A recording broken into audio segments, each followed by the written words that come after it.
জনাব তারেক রহমানের যে বাস্তবমুখী রাজনীতি, গণমুখী রাজনীতি, এই গণমুখী রাজনীতির ধারে কাছেও নাই বিএনপি।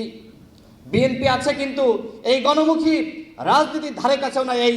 প্রধানমন্ত্রী তারেক রহমানের রাজনৈতিক সহকারী বানাইছে বোকাসোদা রাশেদ খান। প্রধানমন্ত্রী তারেক রহমানের চয়েস দেখেই বোঝা যাচ্ছে তিনি আসলে দেশকে কোথায় নিয়ে যাচ্ছে।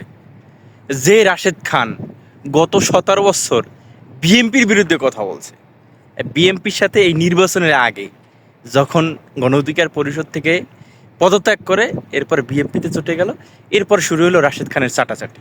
এই রাশেদ খান বোকাসোদারে বানাইছে তার রাজনৈতিক সহকারী। ভাই, বাংলাদেশে কি আর কেউ আসিল না? আর কেউ নাই? তার দলে কি ঠাডা পড়ছে? লোক মরে গেছে? নেতাকর্মী কি সব ঠাডা পড়ে মরে গেছে? চাটাচাটি করে যে আসলে কিছু পাওয়া যায়, এইটা রাশেদ খান প্রমাণ করে দিল। ভাই, রাশেদ খান নির্বাচনের পরে যে পরিমাণ চাটাচাটি করছে, গত 17 বছর যারা বিএনপির সাথে জড়িত ছিল, বিএনপির রাজনীতি করছে, তারাও এই পরিমাণ চাটাচাটি করতে পারে নাই, করে নেই।